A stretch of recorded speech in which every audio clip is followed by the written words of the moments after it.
Hello बच्चों, सभी को नमस्कार। हमारा लेक्चर नीट एग्जाम में जो प्रॉब्लम आई है उसको सॉल्व करना रहेगा। जैसे कि बोर्ड पर प्रॉब्लम लिखी हुई है जो नीट एग्जाम 2013 में आई हुई है। क्या इसका सॉल्यूशन है, कैसे हम इसको सॉल्व करेंगे, तो देखते हैं आज का lecture.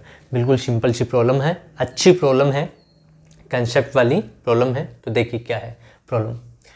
A 12 centimeter wire is given a shape of a right angle triangle ABC having sides 3 centimeter, 4 centimeter and 5 centimeter as shown in the figure.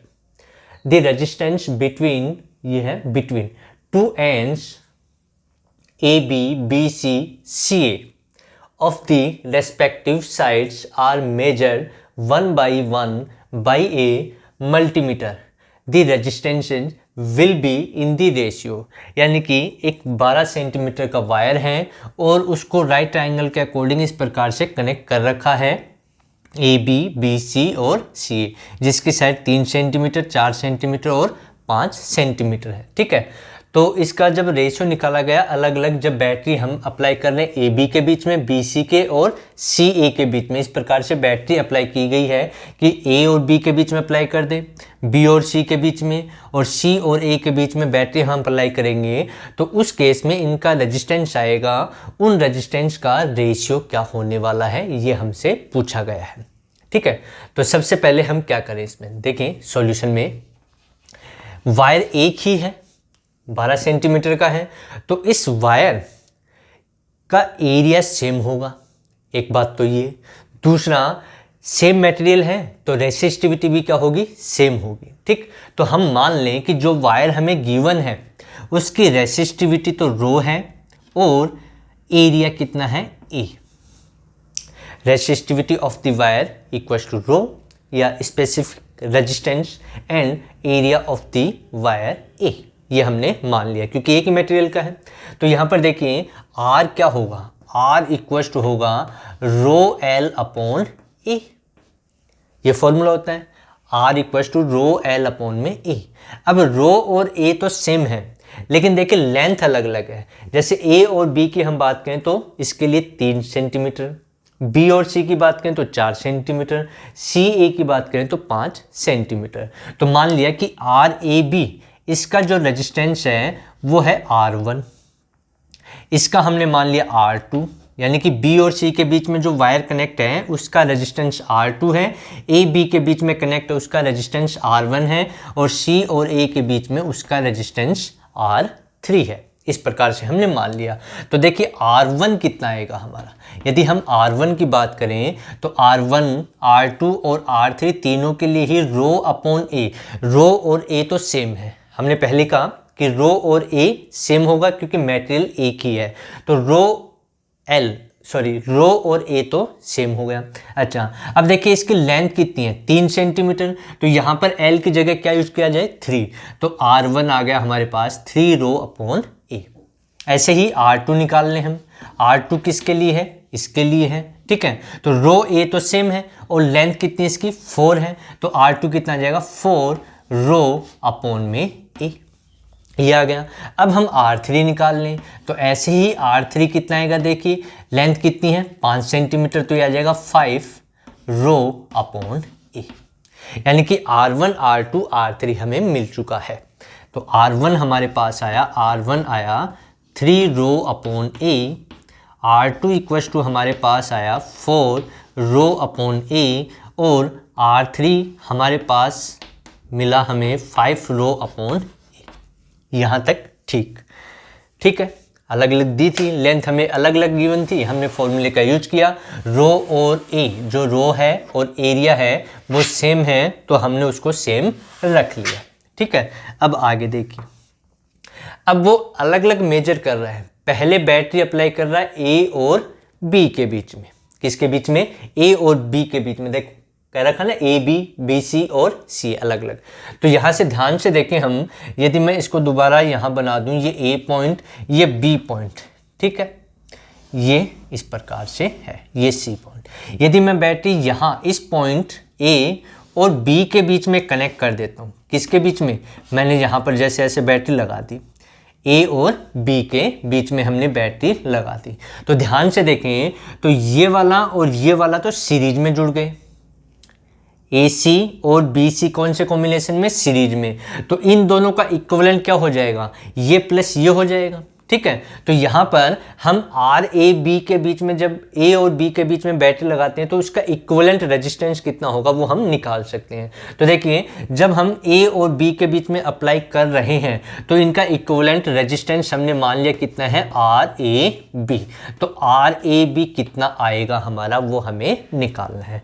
तो अब जब यहाँ पे समझ में आ गया, जब ए और बी के बीच में बैटरी कनेक्ट करें बिटवीन ए एंड बी, तो ये वाला और ये वाला कौन से कॉम्बिनेशन में आ गए, सीरीज में। यानी कि हम ऐसा बना सकते हैं, इसको समझ में नहीं आ रहा तो ये एक रेजिस्टेंस, ठीक है, और एक रेजिस्टेंस ये हो गया और एक रेजिस्टेंस ये हो गया हमारे पास। ये ए पॉइंट है, ये बी पॉइंट है और ये सी। हमने बैटरी ए और बी के बीच में अप्लाई की है, तो ये कौन से कॉम्बिनेशन में है, सीरीज में, ठीक है। तो यहाँ पर ये R2 था, ये R3 था और ये R1 हमने माना था, ठीक है। तो यहाँ पर जब हम A और B के बीच में बैटरी कनेक्ट करते हैं तो R2 और R3 कौन से कॉम्बिनेशन में है, सीरीज कॉम्बिनेशन में। तो यहाँ पर लिखा जा सकता है कि इन दोनों का, इसका और इसका इक्विवेलेंट कितना आएगा, इन दोनों का इक्विवेलेंट आ जाएगा हमारा इन दोनों का, या कहें कि यहाँ पर इन दोनों का ही आ जाएगा R2 प्लस R3, ये आ गया। यानी कि इसको हटा करके इस डायग्राम को ऐसे बना सकते हैं अब हम कि हमारे पास एक सिस्टम में ये, या ऐसे बना दें कि ये यहाँ ले लें, ऐसे एक रेजिस्टेंस तो यहाँ कनेक्ट है ए और बी के बीच में, और एक इसका, इन दोनों का इक्विवेलेंट यहाँ आ गया। इसकी वैल्यू आई हमारे पास R2 प्लस R3 और इसकी वैल्यू R1 है, और ये ए पॉइंट है, ये बी पॉइंट है, ठीक है। तो यहाँ पर बैटरी हमने कनेक्ट कर रखी है। अब देखिए ध्यान से कि ये और ये कौन से कॉम्बिनेशन में आ गए, ये पैरेलल कॉम्बिनेशन में आ गए। तो इनका इक्विवेलेंट कितना है, इनका इक्विवेलेंट हमने आर ए बी मान रखा है। तो पैरेलल कॉम्बिनेशन में हमें पता है फॉर्मूला, तो यहाँ से मैं लिख सकता हूँ 1/r A B equals to, कौन कौन पैरेलल में है, ये और ये। तो ये आया 1/r1 plus 1/r2 plus R3, यानी कि इन दोनों का रिजल्टेंट ये है, जिसको हम कह सकते हैं R डैश। यानी कि यहाँ आएगा 1/r1 प्लस 1/r डैश, और R डैश की वैल्यू ये रही, ये हमने रख दी।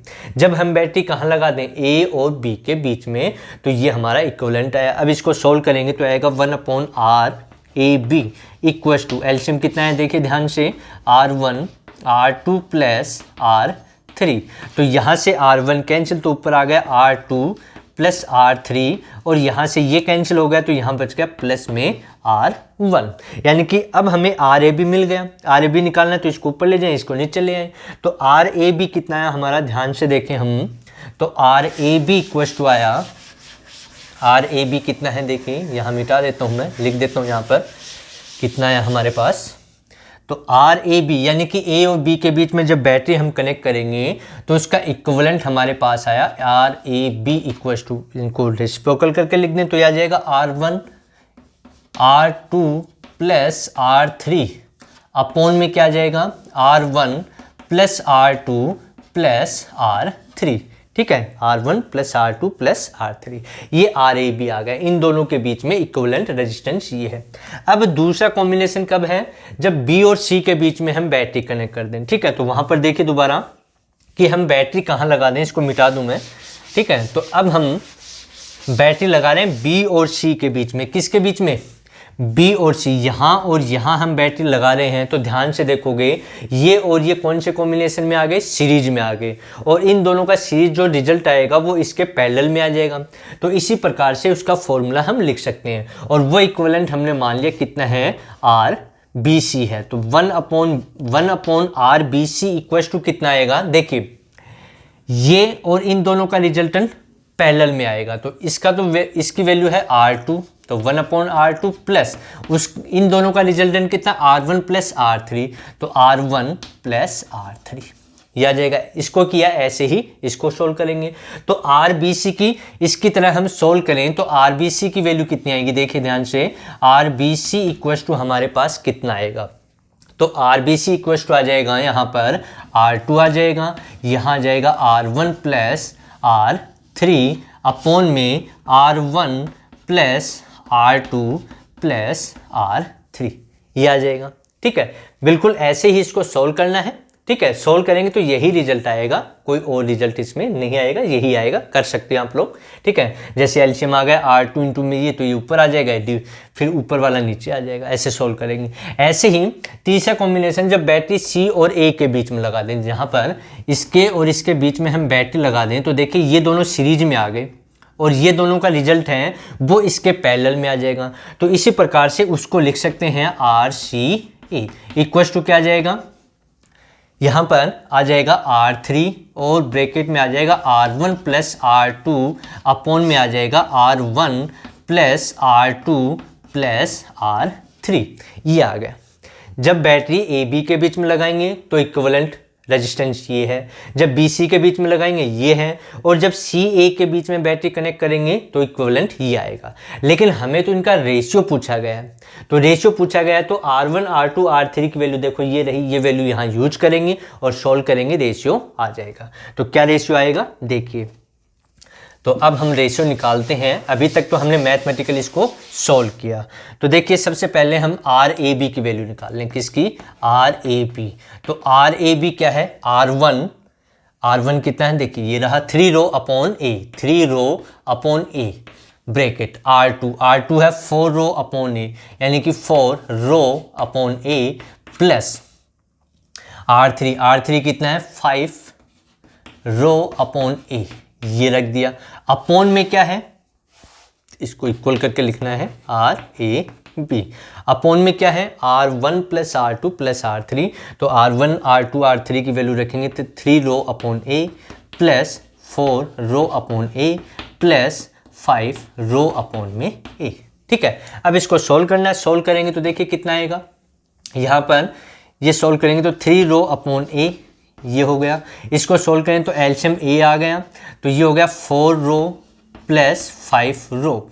ठीक है, अपॉन में कितना हो गया, इनमें एलसीएम A आ गया, रो कॉमन आ गया, तो रो अपॉन A कॉमन आ गया, तो ये बच गया 3 प्लस 4 प्लस 5, ये बच जाएगा हमारा, क्योंकि ये तो 1 आ जाएगा नीचे, क्योंकि A कॉमन ले लिया हमने, रो भी कॉमन ले लिया, तो ये बच गया हमारे पास। ठीक है, तो अब देखिए ये रो A कैंसिल हो गया, तो ऊपर कितना बचा हमारे पास, ऊपर बचा 3 और 4 इंटू 5 कितना होगा 9। ठीक है, तो इंटू में 9 रो अपॉन में A, ये आ गया। ठीक है, अपॉन में कितना हो गया 3 प्लस 4 प्लस 5 यानी कि 12, कितना हो गया 12। ठीक है, ये 3 इससे कैंसिल हो गया, 4 तो कितना आ गया हमारे पास 9 रो अपॉन 4 A की इक्वल, किसकी वैल्यू आ गई RAB की। तो यहाँ मैं साइड में लिख देता हूँ, उनको मैं मिटा देता हूँ अब। ठीक है, यहाँ पर इस डायग्राम को हम मिटा दें और यहाँ वैल्यू रख ले, क्योंकि हमें इनका रेशियो निकालना है, इसलिए चाहिए हमें वैल्यू। ठीक है, तो यहाँ से RAB की वैल्यू हमारे पास आ गई, RAB equal to 9 rho upon 4A। ठीक, अब आगे देखिए और क्या है, RBC निकालना है, हमें क्या निकालना है RBC। तो RBC निकालेंगे तो वही फॉर्मूला लिखा हुआ है और इसमें रख देंगे। RBC इक्वल टू कितना आएगा, R2 की वैल्यू है 4 रो अपॉन A, और ये हमारे पास R1 कितना है, R1 है हमारे पास 3 रो अपॉन A प्लस ये कितना हमारे पास R3 5 rho upon A। Upon में क्या जाएगा 3 rho upon A plus 4 rho upon A plus 5 rho upon में A। ठीक है, इनको सोल्व करेंगे, ऐड करेंगे तो 8 रो अपॉन A आ जाएगा, तो ये आ जाएगा 4 रो अपॉन A इंटू ये आ जाएगा 8 रो अपॉन A। अपॉन में यहाँ कितना हो जाएगा 12 रो अपॉन A। ठीक है, तो ये A इससे गया, रो इससे गया, 4 इससे गया 3, तो ये कितना आ गया हमारा, ये आ गया 8 रो अपॉन में 3 और ये A। तो ये RBC की वैल्यू हो गई। RBC कितना आ गया 8 रो अपॉन 3A, ये आ गया। ठीक है, आगे सोल्व करें हम, तो आगे सोल्व करेंगे CA की वैल्यू, किसकी वैल्यू निकालनी है सी ए की वैल्यू हमें निकालनी है। तो सी ए, आर सी ए कितना होगा, आर सी ए, तो ये रहा फॉर्मूला। R3 की वैल्यू है 5 रो अपॉन में ए, R1 की वैल्यू है 3 रो अपॉन में ए, प्लस R2 की वैल्यू है 4 रो अपॉन में ए, अपॉन में R1 plus R2 plus R3 कितना है हमारे पास 3 रो ए प्लस 4 रो अपॉन ए प्लस 5 रो अपॉन में ए। ठीक है, तो यहाँ पर देखिए 3 + 4 कितना हो गया 7, तो ये आ गया हमारे पास 5 रो अपॉन में ए इंटू 7 रो अपॉन में ए, अपॉन में ये हो जाएगा हमारा 3 + 4 + 5 यानी कि 12 रो अपॉन में ए। तो ये रो इससे कैंसिल हो गया, तो ये कितना हो गया 35, तो ये आ गया हमारा पास 5 × 7 35 रो, और अपॉन में ए किसके साथ में 12, तो 12a। ये हमारे पास आ गई वैल्यू आर सी ए की, कितनी आ गई हमारे पास 35 रो अपॉन में 12a। अब हम इनका रेशियो निकाल सकते हैं क्योंकि हमने इनकी वैल्यू निकाल ली। तो अब रेशियो देखिए क्या आएगा, बिल्कुल तो रेशियो निकाल लें और वही हमारा आंसर हो जाएगा।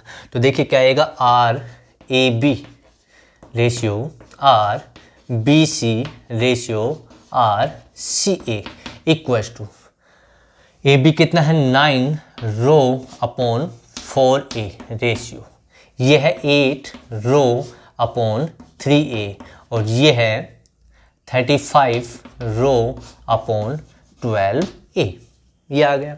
ठीक है, रो ए सब में क्या हो गया, कॉमन आकर के कैंसिल हो गया, तो यानी कि 9/4 रेशियो 8/3 रेशियो 35/12।